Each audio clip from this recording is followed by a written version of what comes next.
لك يا علا، يعني على طول كده بتكلفي في نفسك يا حبيبتي؟ يعني تعبت عملت ايه؟ ما عملتش اي حاجه، وبعدين بألف هنا وشفا على صحتك يا حبيبتي. ربنا يرضيكي يا علا زي ما بترضيني كده. ربنا يخليكي يا حبيبتي. يلا بقى خدي طبق المحشي اهو، واقعدي بقى ايه، كلي كده بقى وقولي لي ايه رايك. رايحه فين؟ مش هتيجي تاكلي معايا؟ لا يا حبيبتي، انا هاكل كده وانا واقفه كده. حاكم انا يعني في عندي النهارده اوردرات كتيره قوي، وعندي حاجات كتيره قوي لازم توصل في الميعاد. يلا يا حبيبتي كلي انت بألف هنا وشفا. جدع يا علا، انت يا بنتي ونعمه الزوجه والله. واقفه في ظهر جوزك ومسنداه وبتعملي شغل في البيت غير كمان الخياطه اللي عليكي. ربنا يديكي ويرضيكي يا بنتي. هنعمل ايه بس يا ماما؟ وبعدين اديكي شايفه لازم دلوقتي اي واحده تشتغل وتساعد جوزها. امال ايه؟ هو اديكي شايفه كمان المعيشه بقت صعبه قوي. ربنا يرضيكي يا علا، ده لولا المشروع اللي انت فتحته له كان زمانه دلوقتي قاعد جنبي هنا مش لاقي لا شغل ولا مشغله. وانا عملت ايه بس يا ماما؟ وبعدين يعني هو محمود مش جوزي ولا مش جوزي؟ وبعدين ما كناش احنا يعني نقف جنب بعض؟ مين هيقف جنبنا؟ كلي كلي يا ست الكل، وانا هروح بقى اعمل لك كوبايه شاي كده، انما ايه تعدل المزاج. ايه ده يا محمود؟ انت راجع يعني بدري في حاجه ولا ايه؟ لا لا، مفيش اي حاجه. بقول لك ايه، اعملي لي كوبايه شاي. بقول لك ايه يا محمود، احط لك طبق محشي كده جنب كوبايه الشاي. محشي ايه بس يا بنتي؟ في حد بياكل محشي على الصبح؟ هي في ايه؟ مفيش فهم خالص، ما بتفهميش. اعملي لي زي ما قلت لك كوبايه شاي. صباح الخير يا امي. يسعد صباحك يا محمود. في ايه يا محمود؟ داخل كده وزرابينك كلها طالعه، في ايه مالك؟ يعني انت مش شايفه يا امي علا واللي بتعمله؟ ما قبلاني بقول لها اعملي لي كوبايه شاي تقول لي احط لك طبق محشي. ده خلاص ما بقتش بتفهم خالص. وبعدين كمان في حد بيعمل محشي على الصبح كده؟ يا ابني ما غلطتش، وبعدين يعني ايه اللي حصل لكل ده؟ هو هي عارفه ان انا كان نفسي في المحشي، وانت عارف ان ده شغلها. قالت يعني تعمل لي الاكل بتاعي الاول، واول ما نزل من على النار جت وحطته لي هوت على رجلي وبتقول لي كلي يا امي. ليه يا ابني؟ ما تستاهلش كل ده منك علا. بقول لك ايه ياما، انا عرفت خالص. كل تفكيرها في الاكل والاوردرات بتاعتها والحاجه بتاعتها. بقول لك ايه ياما، فكينا بقى من علا وسيره علا. كل تفكيرها بقى طبيخ في طبيخ. طبيخ في طبيخ؟ في ايه يا ابني مالك؟ وبعدين هو الطبيخ في طبيخ ده مش هو اللي فتح لك المشروع اللي انت دلوقتي نافش ريشك عليها فيه؟ بقول لك ايه يا امي، الكلام اللي انت بتقوليه دوت هي اللي بيخليها تشوف نفسها عليا. وبعدين يعني ما كانوش يعني كام مليم يعني اديتهم لي فتحت بيهم المشروع. اما انا برضو كان معايا مبلغ. ايه مش جميله يعني هي؟ ما تضحكش على نفسك يا محمود. المبلغ اللي كان معاك ولا كان بيروح ولا بيودي ولا بيجيب، لولا ان هي من تعبها وشقاها الطبيخ والتوم اللي انت بتقول عليه دوت والاوردرات والحاجات اللي هي بتعملها، هي اللي اديتك المبلغ وهي اللي وقفتك على رجليك تاني. حرام عليك يا ابني، ليه كده؟ بقول لك ايه ياما، انا مش جاي عشان كده. اديني المبلغ اللي انا شايله معاك. حاكم يعني ان انا هدخل معايا يعني شريك معايا في المحل. ليه يا ابني تاخد الفلوس اللي معايا؟ وبعدين يعني هو احنا مش قلنا نشيل الفلوس ديت على جنب؟ ومين ده يا اخويا اللي انت عاوز يعني تدخله شريك معاك؟ مدام سعاد يا امي. مدام سعاد اللي كانت فاتحه يعني المحل اللي قدامنا. هتخش معايا يا امي، هنفتح المشروع الاتنين على بعض. وهيبقى ايه، المحل كبير كبير قوي. وهننزل كمان بضاعه فيه. وان شاء الله يعني ربنا هيكرمنا. بلاش يا ابني الشراكه. ده حتى المثل بيقول لك معزه يعني كده ولا جمل شرك، ما تشركش حد معاك. بقول لك ايه ياما، هات المبلغ بقى قولي لي شايلاه فين. وان شاء الله يعني اول ما يبقى معايا مبلغ كده هديهولك برضه تشيليه. ما تقلقيش من اي حاجه. بس اديني بس المبلغ عشان انا نازل انا وهي يعني نشتري بضاعه وحاجات. ايوه ايوه يا مدام سعاد. ايه؟ لا لا انا جاي. لا ده مسافه السكه على طول. ماشي ماشي. يلا سلام عليكم. مع السلامه. يلا بقى يا امي خلصيني، الست واقفه مستنياني. مش عارفه كده يا محمود، حاسه ان قلبي كده مش مطمن. بلاش يا ابني، بلاش يا حبيبي. يو يا امي، هتفضلي تقولي لي قلبي ومش عارفه ايه. ياما هات الفلوس ياما. ياما اديني الحاجه ياما، الست واقفه مستنياني في الشارع. المشروع دوت يا امي مضمون مضمون 100% كمان. هاتي بقى الحاجه. عندك يا ابني في الدولاب هنا في الضلفه اللي في النص. فين ياما؟ انا فتحت الضلفه اهو. يا ابني تحت خالص في الدولاب، اهو قدامك اهي. اديني عملت لك الشاي اهوت يا محمود. انت نازل تاني على طول؟ ايوه ايوه، اوعي اوعي اوعي من قدامي. هو في ايه يا حماتي؟ انا مش فاهمه. وبعدين هو ماله نزل كده على طول؟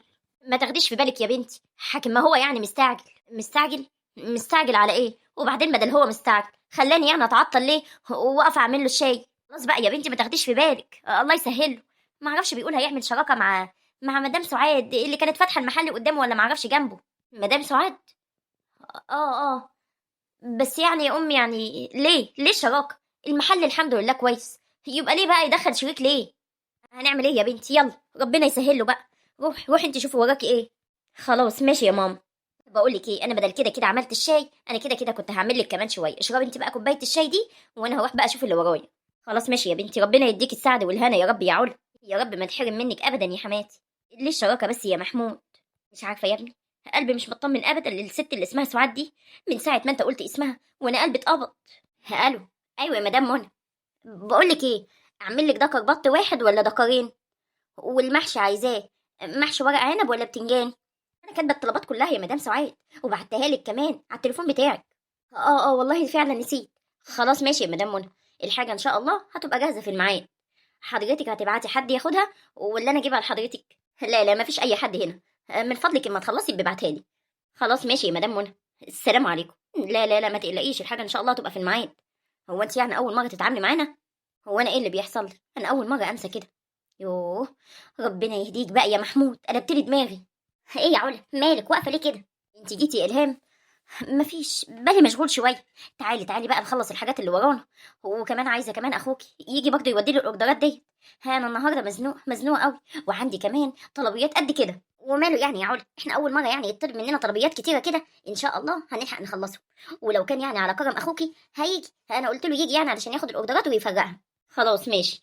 يلا توكلنا على الله. انا عملت الخضار اهوت وكنت بنضف فيه. وانتي هاتي بقى دكرين البط من التلاجة، وهاتي جوزة الحمام، وفي فراخ كمان. هو عايزين نجيب حاجة البشاميل. معلش تلبسي وتروحي تجيبي لي الحاجة. حاكم يعني الحاجات اللي عندي هنا مش هتقضي، واحنا عندنا النهارده اوردرات كتير زي ما قلت لك. ومالي يا علا، هلبس واروح اجيبهم حاضر. ايه ده، مين اللي بيرن؟ الو.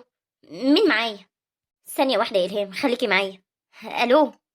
الو، ايوه يا بنتي. بقول لك ايه، ايوه يا محمود، معاك في حاجة ولا ايه؟ انا كنت عاوز كده تشوفي لي قيمه 10000 معاكي. محتاجهم ضروري قوي. 10,000 يا محمود؟ ليه المبلغ ده كله؟ بقول لك بعدين بس لما اجي.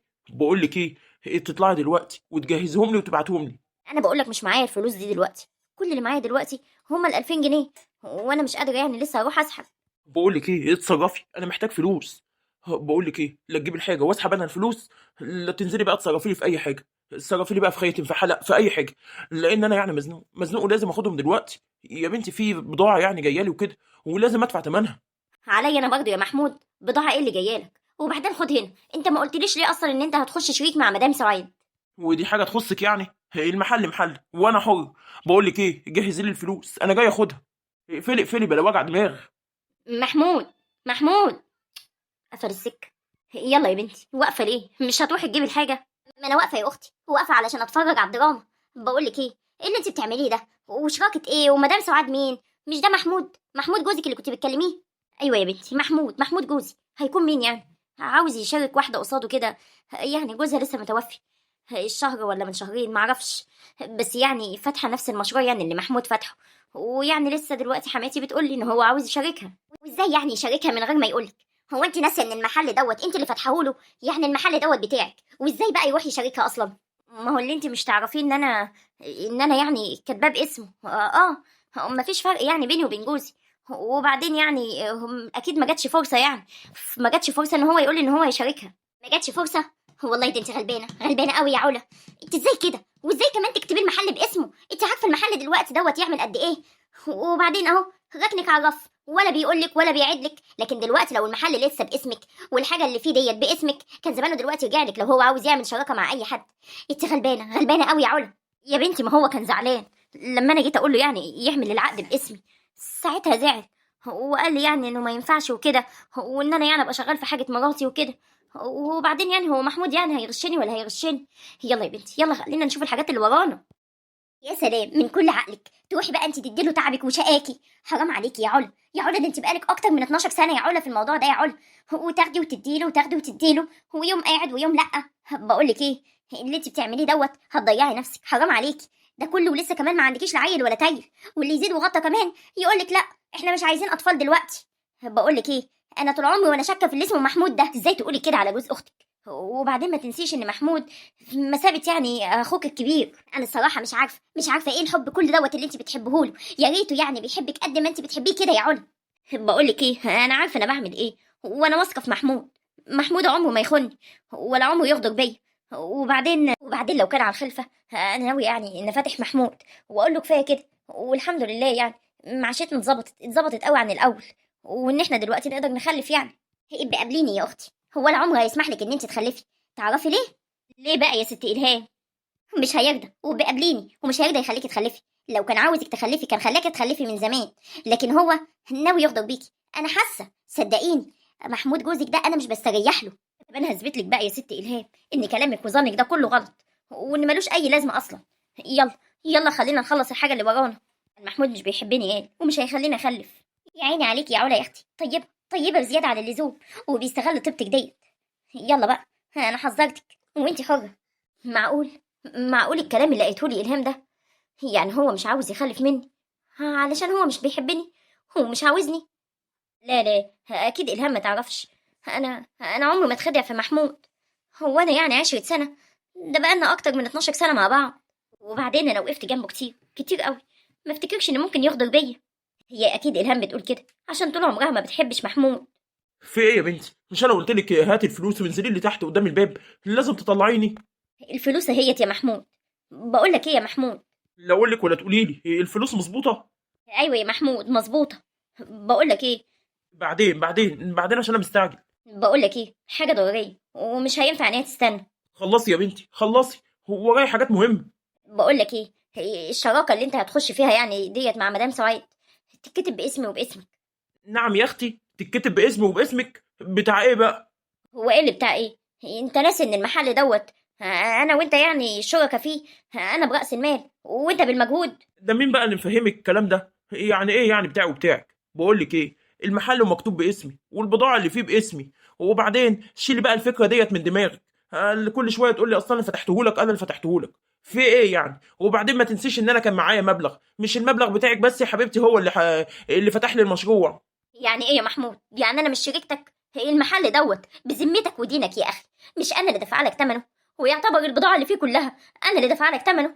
انا دافعه لك اكتر من 400 الف جنيه يا محمود. انت كل المبلغ اللي كان معاك ما يكملش حتى 75 الف. اما يبقى معايا بس اديلك فلوسك يا حبيبتي، لكن المشروع دلوقتي انا اللي كبرته.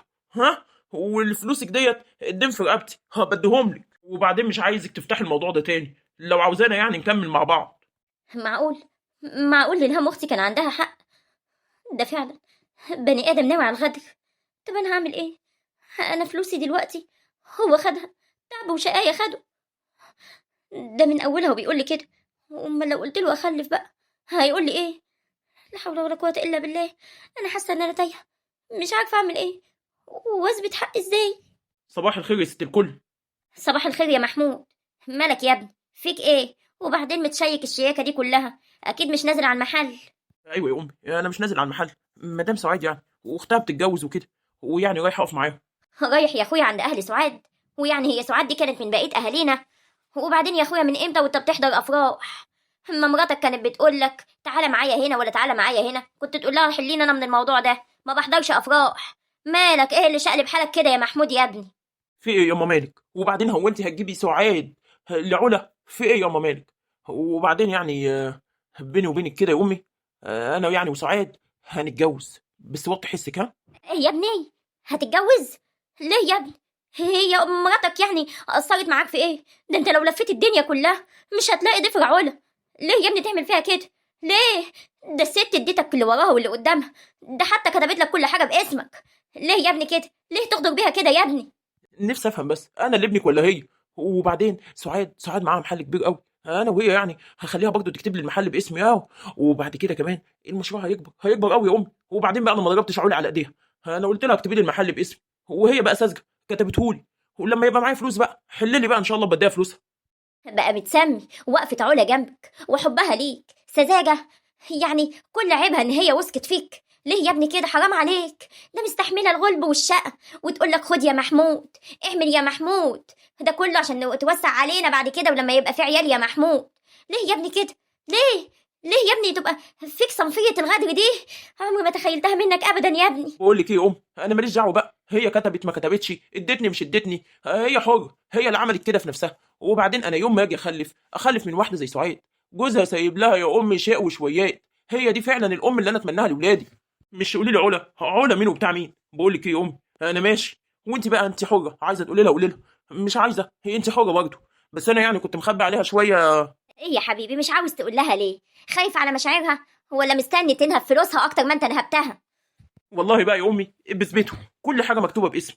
وبعدين انا مش قصدي يعني، انا اقصد يعني ان هي مسلياكي واخده بالها منك، وانا يعني سايبها لحد دلوقتي علشان خاطرك انت. لكن انا خلاص ما بقتش عاوزها وما بقتش محتاجها. ليه كده يا ابني؟ ده في الاخر تمن الحب، تمن العشره، تمن الموده. تعمل فيها كده بعد ما تنهبها وتاخد فلوسها؟ علا، انت هنا من امتى يا علا؟ انا كنت هنا من بدري يا ماما، سمعت كل حاجه. سمعت ان انا كنت هبله وعبيطه يوم ما كنت بديله تعبي وشقاي، واقول جوزي عمره ما هيغدر بيا، كله في الاخر هيبقى ليا ولولادي، ولادي اللي انا مخلفتهمش اصلا. انا مش عارفه اعمل ايه. انا حاسه ان انا تايهه ومش عارفه اعمل ايه. ازاي محمود يعمل فيا كده؟ ازاي؟ مش عارفه اقول لك ايه يا علا. انت كنت زوجة اصيله ولا كنت عبيطه، ولا انا مش عارفه اقول ايه. بس يا بنتي، مش عارفه اللي عملتيه ده كان صح ولا غلط. انا بس الظاهر كده يا بنتي انه غلط. يا بنتي غلط ان انت تثقي في حد لدرجه ان انت تديله تعبك وشقاكي. انا مش عارفه، انا كمان اتصدمت في ابني، اتصدمت صدمه عمري يا علا. سامحيني يا بنتي، والله لو كنت اعرف ان هو هيعمل كده كنت قلت لك يا علا. الذنب مش ذنبك يا امي، الذنب ذنبي انا اللي كنت بثق فيه زياده عن اللزوم. انا اللي قلت انا وجوزي واحد، عادي، الحاجه باسمه. المهم ان بعد كده هيبقى ليا ولولادي. محمود عمره ما يغدر بيا. معرفش ان هو هيعمل فيا عامله زي كده، وان هو ممكن يسرقني ويسرق تعبي وشقايا. رايحه فين يا علا؟ هتسيبيني يا علا؟ هتسيبيني يا بنتي؟ ده انا لقيت فيك الحنيه اللي ما لقيتهاش في ابني. لا يا امي، انت مالكيش ذنب في اي حاجه في اللي ابنك عمله. انت كنت بتعامليني بما يرضي الله، وانا ما باعش ابدا العيش والملح. انت هتفضلي في عيني فوق راسي يا امي. ربنا يكرم اصلك يا بنتي، ربنا يكرم اصلك، بنت اصول يا علا. وانتوا كمان يا ريت ما تغلطوش غلطتي. لو ليكم يعني حاجه وليكم مبلغ يخصكم انتوا، لازم الحاجه تتكتب باسمك، لازم يبقى ليكي ذمه ماليه. مفيش حاجه اسمها انا وجوزي واحد، كل واحد اولى بحقه. ادوكوا شايفين الغلطه اللي انا غلطتها. من فضلكم محدش يغلط الغلط بتاعي، واوعى تثقوا في اي حد تحت مسمى الحب او جوزي. من فضلكم، كل واحد لازم يبقى ليه ذمه ماليه خاصه بيه. انت معاكي حق يا علا، انت كنت فعلا طيبه زياده عن اللزوم، وكنت بتقولي مفيش فرق بيني وبين جوزي. بس للاسف مش كل الناس زي بعضها، زي صوابع ايديكي مش زي بعضها. ممكن واحد يصون العيش والملح وما يخونش، وواحد ممكن يبقى اساسا الغدر دوت صنف فيه ويغدر بيكي. فانت اللي انت قلتيه هو الصريط النهارده، نكون اتعلمنا ولو حاجه بسيطه من المشكله اللي كانت معانا. ولو كنت وصلت معانا لنهايه الفيديو، يا ريت بقى ما تبخلوش علينا بالصلاه على النبي كده في كومنت وتعليق جميل، علشان دوت اللي بيرفع من مستوى الفيديو. واستودعكم الله الذي لا تضيع ودائعه.